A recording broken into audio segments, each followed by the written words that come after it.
Joe Emminger told us today his office belongings are mostly packed up and he was turning over the keys to the supervisor's office at the Tonawanda Town Hall. Channel 2's Ron Plants sat down one last time with Emminger as he heads off to retirement following over 2 decades of town government service. Nothing burned down on my watch. The now retired Tonawanda Town Supervisor Joe Emminger has time for some humor after just over 20 years of dealing with serious town business. As both town council member and then the supervisor position, he recalls just starting as supervisor 10 years ago, learning that the former NRG Huntley power plant was finally closing down as the big taxpayer and town revenue source. Went from $2 million, receiving $2 million, to receiving $200,000.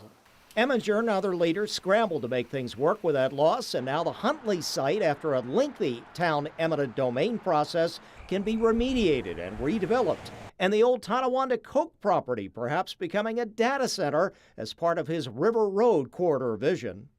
We're going to take an old industrial waterfront and we're going to move it into something else.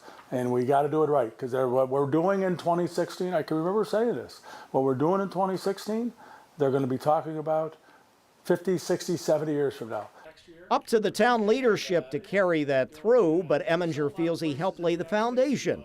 There were other projects along the way, but also disappointment, like last year's town police union battle over the alleged slowdown in writing tickets.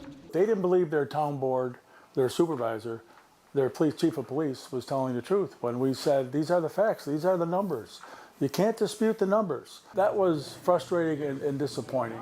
But from a personal standpoint, I knew we were right. Back in 2020, a personal health issue for Emminger as a COVID patient, which he openly shared with the public. I had a bad case of it, and I ended up with long COVID. It took me about 2 years to feel like I was myself. It was a long 2 years, but I had 2 weeks isolation. But he goes out laughing on a Wednesday. This is hump day, literally hump day. Wednesday hump day. This is my biggest hump day. I'm done after this hump day. I'm done. We all congratulate Joe Emminger with best wishes. A full circle moment, by the way. He recalls filing tax grievances 44 years ago on this date at Tonawanda Town Hall as a then real estate appraiser. There you go. Former Erie County DA John Flynn expected to be appointed supervisor Monday. On your side, Ron Plants, Channel 2 News.